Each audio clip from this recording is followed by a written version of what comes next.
प्रियजन और राधे राधे, जय श्री कृष्णा। मैं हूं आपका साथी चाणक्य राज भारद्वाज और आप देख रहे हैं राशि ज्योतिष दर्पण मन का सुख जीवन का।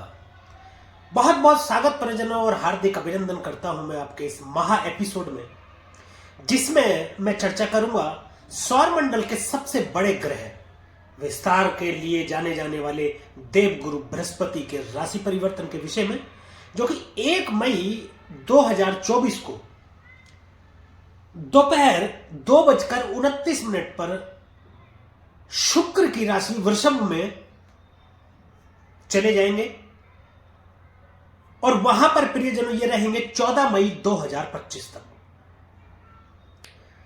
तो इस दौरान बृहस्पति के गोचर करते हुए 12 की 12 राशियों पर क्या प्रभाव रहने वाला है गुरु का, इसी विषय पर मैं विस्तार से चर्चा कर रहा हूं। और इस विषय में चर्चा करते हुए सबसे पहले जिस राशि के विषय में मैं चर्चा करूंगा वह है राशि चक्र की प्रथम राशि मेष राशि। तो परिजनों में मेष राशि के विषय में विस्तार से बताने वाला हूं बृहस्पति के गोचर का प्रभाव, तो मेरे साथ अंत तक आप बने रहिएगा। शुरू करते हैं। देवगुरु बृहस्पति का गोचर आपकी राशि से हो रहा है दूसरे भाव में। दूसरे भाव को जाने हम तो दूसरा भाव वाणी का भाव है, कुटुंब का भाव है, भोजन को देखते हैं यहां से, निवेश का भाव है और बचत का भी भाव है। देखिए मैं आपको बता दूं कि 1 मई 2024 को दोपहर 2:29 पर देवगुरु बृहस्पति गोचर करेंगे वृषभ राशि में और फिर 3 मई रात्रि 10:08 पर वृषभ राशि में ही देवगुरु बृहस्पति अस्त हो जाएंगे। देवगुरु बृहस्पति की अस्त अवस्था के दौरान किसी भी प्रकार के शुभ कार्य को करना वर्जित माना गया है। इसके बाद देवगुरु बृहस्पति 3 जून 2024 को गुरु सुबह 3:21 पर उदय हो जाएंगे। उसके बाद आप सभी शुभ कार्य जैसे विवाह, संपत्ति की खरीदारी इत्यादि कार्य कर सकेंगे। तो हम बात कर रहे थे देवगुरु बृहस्पति की मेष राशि वालों के लिए दूसरे भाव में गोचर कर रहे हैं। देखिए देवगुरु बृहस्पति एक शुभ ग्रह है और शुभ परिणाम ही देते हैं, ये कभी कोई गलत परिणाम नहीं देते हैं। तो दूसरे घर में वाणी को सॉफ्ट करेंगे, ये आपकी निवेश इत्यादि में आपको फायदा हो सकता है। देखिए गुरु के घर में जा रहा है। मैं हमेशा कहता हूं कि बेशक से शुक्राचार्य दैत्य गुरु हैं, परंतु है तो गुरु, वे भी ज्ञानी है, उनके पास भी ज्ञान का भंडार है, तपस्वी है वे भी। एक पुरानी कहावत है कि मूर्ख से मूर्ख मिले तुरंत लड़ाई होए और ज्ञानी से ज्ञानी मिले तो ज्ञान समाया होए। दो ज्ञानी आपस में मिल रहे हैं, 1 मई से कोई बहुत बड़ा होने वाला है और ये सभी के जीवन में होगा, परंतु ये निर्भर करेगा आपकी जन्म कुंडली में बैठे जन्मस्थ ग्रहों के ऊपर और बाकी ग्रहों के गोचर के ऊपर। देवगुरु बृहस्पति को धन, ऐश्वर्य और सौभाग्य का प्रतीक माना गया है। सौर मंडल का सबसे बड़ा ग्रह होने के नाते देवगुरु बृहस्पति को विस्तार करने के लिए भी जाना जाता है। देवगुरु बृहस्पति स्वभाव से उग्र,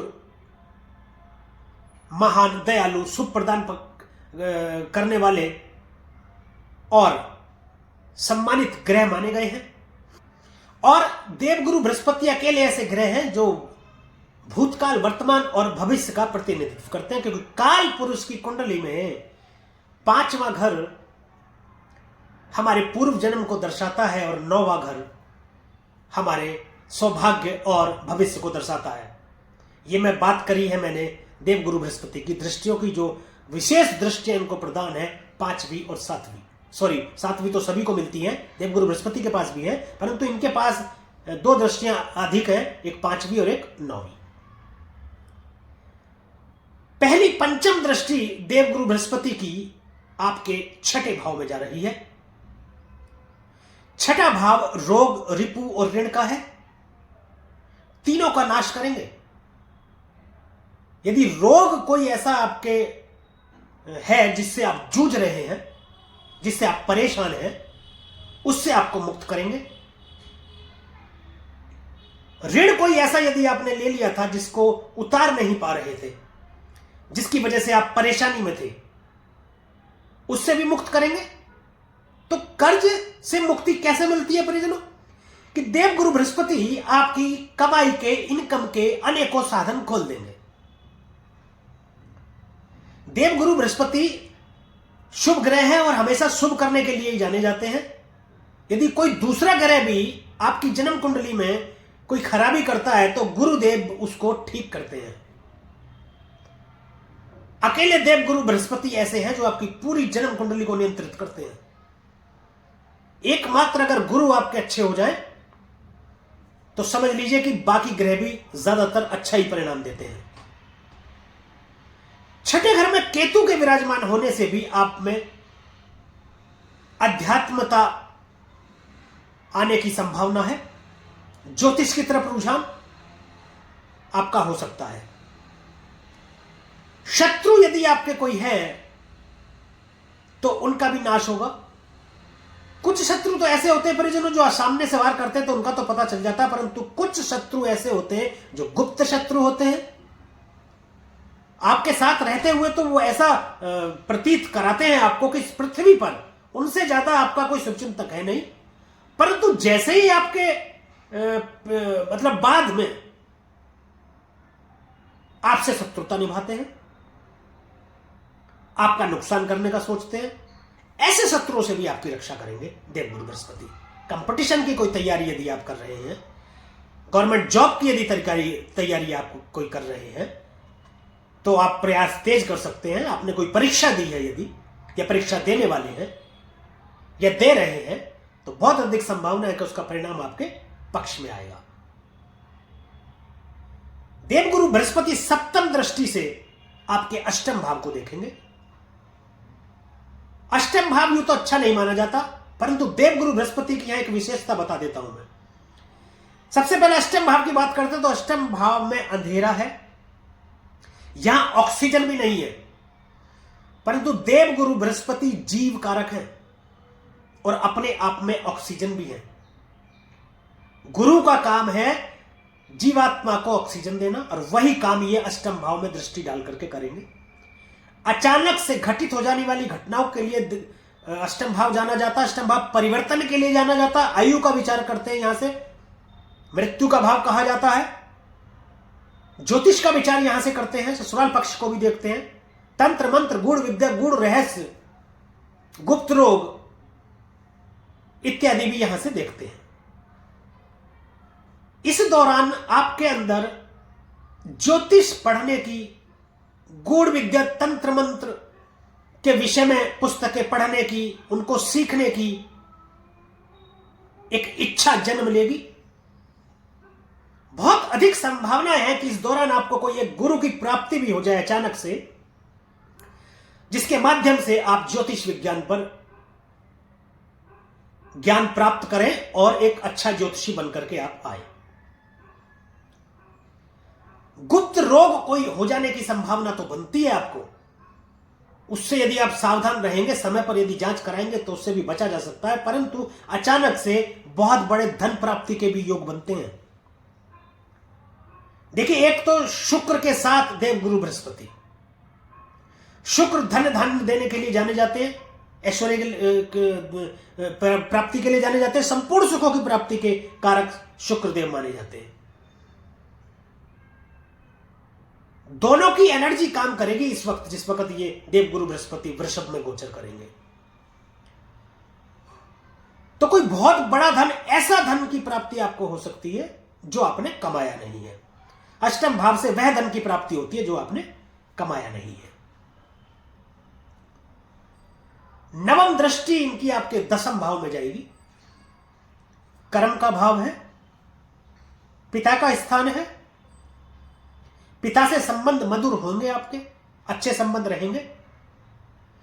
राजनीति में कोई बहुत बड़े पद की प्राप्ति हो सकती है। यदि चुनाव इत्यादि लड़ने का सोच रहे हैं या लड़ने की तैयारी है तो बहुत अधिक संभावना है कि आपकी जीत पक्की हो जाए। यदि राजनीति में आप सक्रिय हैं तो आपको मंत्री पद तक की प्राप्ति हो सकती है। व्यापार में अप्रत्याशित सफलता आपको मिलेगी यदि आप कोई व्यापार करते हैं तो। विदेशों से व्यापार को जोड़कर लाभ प्राप्ति के योग बनाते हैं देवगुरु बृहस्पति। विवाह के योग बनाते हैं, शीघ्र विवाह के योग बनाते हैं, संतान प्राप्ति के योग बनाते हैं, प्रेम विवाह के प्रबल योग बनाते हैं, दांपत्य सुख में वृद्धि होगी आपके। देवगुरु बृहस्पति दशम भाव में उत्तम फल प्रदान करते हैं और नवम दृष्टि देवगुरु बृहस्पति की बहुत ही पावरफुल दृष्टि मानी जाती है, अत्यधिक शुभ दृष्टि मानी जाती है। इसे लक्ष्मी योग कहा जाता है प्रियजनों। तो प्रियजनों, यह था देवगुरु बृहस्पति का राशि परिवर्तन, मेष राशि पर प्रभाव कैसा रहने वाला है। एक बात और मैं यहां पर स्पष्ट कर दूं कि ये जब तक देवगुरु बृहस्पति गोचर करेंगे यानी कि 14 मई 2025 तक समान प्रभाव नहीं रहेगा। इसका एक और महत्वपूर्ण कारण है क्योंकि बाकी के ग्रह गोचर भी देखे जाते हैं। अभी जहां पंचम और नवम दृष्टि देवगुरु बृहस्पति की है या जहां देवगुरु बृहस्पति बैठे हैं या सप्तम दृष्टि जहां पर है, वहां पर जो ग्रह अभी इस वक्त होंगे या नहीं होंगे, भव इसमें गोचर करते हुए जिस जिस तरीके से ग्रह आएंगे उस तरीके से इनके प्रभाव में भी वृद्धि या कमी देखने को मिलेगी। देवगुरु बृहस्पति कई बार नक्षत्र परिवर्तन भी करेंगे, जैसे इस वक्त जो है ये कृत्तिका नक्षत्र में गोचर करेंगे जो कि सूर्य का गोचर है।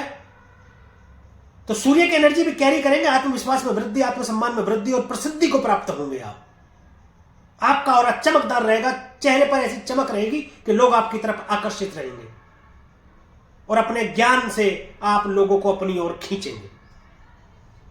ऐसे ही आगे चल करके और भी नक्षत्र परिवर्तन करेंगे तो उस वक्त ये उसी तरीके का प्रभाव देते रहेंगे।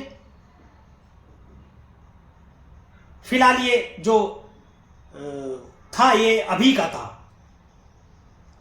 और समय समय पर मैं मासिक राशिफल के रूप में हर माह का राशिफल बता ही रहा हूं। आप मेरी वीडियोस में यह गोचर भी आप देख पाएंगे।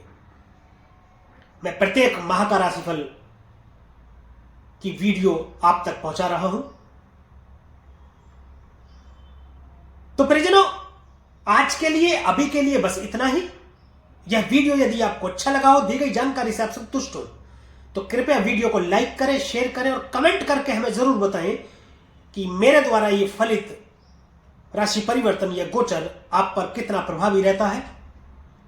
और हमारे YouTube चैनल को सब्सक्राइब करें तथा बेल आइकन बटन दबाना बिल्कुल भी ना भूलें ताकि इसी प्रकार की और भी महत्वपूर्ण जानकारियां आप तक समय पर पहुंचती रहें। अब मुझे दीजिए आज्ञा, मिलेंगे अगली वीडियो में एक और राशि के विषय में चर्चा करेंगे, देवगुरु बृहस्पति के राशि परिवर्तन की। तब तक के लिए परिजनों राधे राधे, जय श्री कृष्ण। और आप देखते रहिए राशि ज्योतिष, दर्पण मन का, सुख जीवन का।